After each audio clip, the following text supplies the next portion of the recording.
حضرت بلال رضی اللہ تعالیٰ عنہ کو کون نہیں جانتا، مؤذن رسول، عاشق رسول حضرت بلال حبشی رضی اللہ تعالیٰ عنہ جب نبی کائنات صلی اللہ تعالیٰ علیہ وسلم پردہ فرما گئے تو حضرت بلال رضی اللہ تعالیٰ عنہ مدینہ طیبہ میں زندگی گزار رہے تھے اور اپنی اگلی زندگی گزارنے لگے، لیکن دل بالکل بے قرار رہتا تھا، بے چین رہتا تھا، پریشان رہتے تھے کہ نبی کائنات صلی اللہ تعالیٰ علیہ وسلم کی زیارت ان آنکھوں سے نہیں ہو رہی۔ مدینہ طیبہ کی گلیوں میں پھرتے، مسجد نبی کے جوانی اوقات میں دیکھتے، روضہ رسول پر حاضر ہوتے، ہر طرف یہی تمنا، یہی آرزو ہوتی تھی کہ رسول اللہ صلی اللہ علیہ وسلم کی ان کی زیبا کی زیارت ہو۔ لیکن جب آہستہ آہستہ تقریباً 6 مہینہ گزر گیا تو ایک روز بالکل بے چین ہو کر کے حضرت ابوبکر صدیق رضی اللہ تعالیٰ عنہ سے گزارش کی کہ یا اب اے مومنوں کے خلیفہ، آپ مجھے اجازت دے دیجئے کہ میں مدینہ سے پوچھ کر کے ملک شام چلا جاؤں۔ مدینہ میں رہنا میرا بڑا دشوار ہو گیا ہے، نبی کائنات صلی اللہ علیہ وسلم کی زیارت کے بغیر یہاں رہنا میرا بہت مشکل ہو گیا ہے۔ حضرت ابوبکر صدیق رضی اللہ تعالیٰ عنہ نے اجازت دی تو حضرت بلال نے عرض کی کہ اگر آپ نے مجھے اپنے لیے خریدا تھا تب تو آپ مجھے اجازت نہ دیں، لیکن اگر آپ نے مجھے خرید کر کے اللہ کی رضا کی خاطر اور اس کے رسول کی خوشنودی کی خاطر اگر آپ نے مجھے آزاد کیا تھا تو آپ مجھے اجازت دے دیجیے۔ حضرت ابوبکر صدیق رضی اللہ تعالیٰ عنہ نے اجازت دی تھی، ٹھیک ہے آپ جائیے۔ حضرت بلال رضی اللہ تعالیٰ عنہ مدینہ سے رخصت ہو کر کے ملک شام کے لیے روانہ ہو گئے، ملک شام جا کر کے رہنے لگے۔ حضرت ابوبکر صدیق رضی اللہ تعالیٰ عنہ کا دور خلافت ختم ہوا، پردہ فرما گئے، دور عمر فاروق رضی اللہ تعالیٰ عنہ آ گیا۔ اب ایک روز حضرت بلال رضی اللہ تعالیٰ عنہ آرام فرما ہے، اچانک خواب میں نبی کائنات صلی اللہ علیہ وسلم کی زیارت ہوتی ہے۔ سبحان اللہ، نبی کائنات صلی اللہ علیہ وسلم کی زیارت ہوتی ہے۔ میرے آقا صلی اللہ علیہ وسلم ارشاد فرماتے ہیں، اے بلال کیا ملنے کی طبیعت نہیں چاہ رہی ہے؟ آہا سبحان اللہ، حضرت بلال جو عاشق رسول ہے، نبی کائنات صلی اللہ علیہ وسلم کے عشق میں آپ کی یاد میں حق میں قرار رہا کرتے تھے، ایسے عالم میں معشوق آ کر کے خود کہے، محبوب آ کر کے خود کہے بلال ملنے کی طبیعت نہیں چاہ رہی ہے، ایک عاشق کی خوشی اور مسرت کا کیا عالم ہوگا آپ تصور کر سکتے؟ حضرت بلال جو حضرات ارد گرد وہاں پہ کھڑے ہیں، میں ان سے گزارش کر رہا ہوں کہ خانقاہ میں جگہ خالی ہے، آپ حضرات جا کر وہاں پہ آرام سے بیٹھ جائیں۔ مؤدبانہ ریکویسٹ ہے آپ حضرات سے کہ آپ حضرات کھڑے نہ ہو، آپ خانقاہ میں چلے جائیں اور آرام سے بیٹھ جائیں، بڑی مہربانی ہوگی۔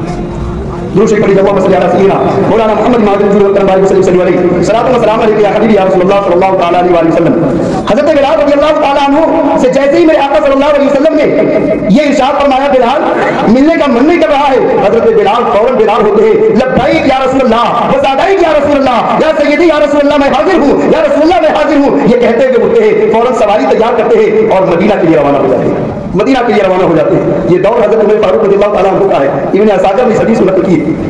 حضرت بلال رضی اللہ تعالیٰ عنہ ان کے شام سے روانہ ہوتے ہیں، کس کام کے لیے؟ روضہ رسول کی زیارت کے لیے، روضہ رسول کی زیارت کے لیے ان کے شام سے روانہ ہوتے ہیں۔ مدینہ طیبہ پہنچتے بے-چینی ہے، عشق ہے کہ اندر سے بالکل جوش مارتا جا رہا ہے، جیسے جیسے مدینہ قریب آ رہا ہے اتنی ہی بے چینی بڑھتی جا رہی ہے۔ المختصر مدینہ طیبہ حاضر ہوتے ہیں، مسجد نبی میں تشریف لے جاتے ہیں، بارگاہ رسول روضہ رسول پر پہنچ کر کے سلام پیش کرتے ہیں اور عرض کرتے ہیں یا رسول اللہ صلی اللہ علیہ وسلم آپ کا یہ غلام حاضر ہے، یا رسول اللہ اپنی زیارت سے ہمیں سرفراز فرمائیے، یا رسول اللہ اپنی زیارت سے ہمیں سرفراز فرما دیجیے، آپ کا غلام حاضر ہے۔ روضہ رسول پر انتظار کر رہے ہیں، گزارش کر رہے ہیں، جب اپنی ان آنکھوں سے رسول اللہ صلی اللہ علیہ وسلم کی زیارت نہیں ہوئی اسی عالم میں بے ہوش ہو گئے اور روضہ رسول پر سر رکھا اور اسی پر بے ہوشی کے عالم میں زمین پر گر گئے۔ ادھر پوری مدینہ طیبہ میں خبر پھیل گئی کہ حضرت بلال آئے ہیں، مؤذن رسول آئے ہیں اور کئی مہینے کے بعد آئے ہیں، پورے مدینے کے لوگ اکٹھا ہو گئے، جمع ہو گئے، اس لیے کہ مؤذن رسول آئے، چلو چل کے ان کی زیارت کرتے ہیں، ان سے ملاقات کرتے ہیں۔ حضرت بلال رضی اللہ تعالیٰ عنہ ہوش میں آتے ہیں، جب ہوش میں آتے ہیں سب معاملہ پوچھا، خبر خیریت ہوئی، اس کے بعد تمام لوگوں نے مل کر کے گزارش کی، التجا کی کہ جب آپ تشریف لے ہی آئے ہیں تو زمانہ ہو گیا آپ نے وہ اذان نہیں سنائی جو اذان آپ رسول اللہ صلی اللہ علیہ وسلم کو سنایا کرتے تھے، اس لیے آج وہی اذان جو رسول اللہ صلی اللہ علیہ وسلم کو سناتے تھے وہی اذان آج ہم سب کو سنا دیجیے۔ حضرت بلال معذرت کرتے ہیں، انہیں مجھے معاف کر دیجیے، میں اذان نہیں دے پاؤں گا، مجھے معاف کر دیجیے۔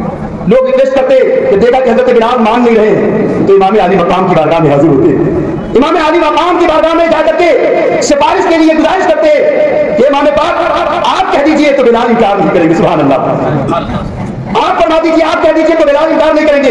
حضرت امام علی مقام، حضرت امام حسن اور حضرت امام حسین مدینہ طیبہ میں تشریف فرما ہے، آپ تشریف لے گئے اور آپ حضرت بلال سے ارشاد فرمایا کہ بلال ہاں آپ کو اذان دینی ہوگی۔ اب جب بات آ گئی امام علی مقام کی، انکار کی کوئی گنجائش نہیں۔ حضرت بلال رضی اللہ تعالیٰ عنہ امام علی مقام کے فرمان پر اذان دینا شروع کرتے ہیں. اللہ اللہ کیسے عاشق رسول. اذان پکارنا شروع کرتے ہیں, اللہ اکبر کی صدا بلند کرتے ہیں, دوسری مرتبہ اللہ اکبر کی صدا بلند کرتے ہیں. اس کے بعد اشہد ان لا الہ الا اللہ کے کلمے پر پہنچتے ہیں, 2 مرتبہ اس کلمے کو کہا. اس کے بعد جیسے ہی اشہد ان محمد رسول اللہ صلی اللہ علیہ وسلم کے کلمے پر پہنچتے ہیں تو غش کھا کر کے زمین پر گر جاتے ہیں. اللہ غش کھا کر کے زمین پر گر جاتے ہیں. لوگوں نے انہیں اٹھایا, پوچھا, دریافت کیا کہ آخر وجہ کیا ہے, تو پتا چلا, معلوم ہوا کہ حضرت بلال اس وجہ سے غش کھا کر کے زمین پر گر گئے کہ جب نبی کائنات صلی اللہ علیہ وسلم کے دور میں آپ کی حیات ظاہری میں جب اذان دیا کرتے تھے اور جب اشہد ان محمد رسول اللہ پکارتے تھے تو ان آنکھوں سے رسول اللہ کی زیارت کرتی تھی. آپ جب اذان دے رہے ہیں تو رسول اللہ صلی اللہ علیہ وسلم کے رخ زیبا کی زیارت پر ہوئی, اس کتاب نہ لا کر کے غش کھا کر کے زمین پر گر جاتے ہیں. ایسے عاشق رسول تھے. اب یہاں ٹھہر کر کے ذرا غور کیجیے اس حدیث پر. یہ واقعہ کب پیش آیا؟ حضرت عمر رضی اللہ تعالیٰ عنہ کے دور میں پیش آیا. اور یہ کن کا عمل ہے؟ ایک عاشق رسول, صحابی رسول کا عمل ہے. صحابی رسول کس غرض سے مدینہ گئے تھے؟ روضے رسول کی زیارت کے لیے گئے تھے. روضے رسول کی زیارت کے لیے گئے تھے. اور کس دور میں گئے تھے؟ دور خلافت راشدہ میں گئے تھے. اور میرے آقا صلی اللہ علیہ وسلم نے ارشاد فرمایا, اپنی حیات ظاہری میں فرما دیا تھا کہ میری سنت اور میرے خلفائے راشدین کی سنت پر مضبوطی سے عمل کرو. میری سنت اور میرے خلفائے راشدین کے طریقے کو مضبوطی سے تھام لو.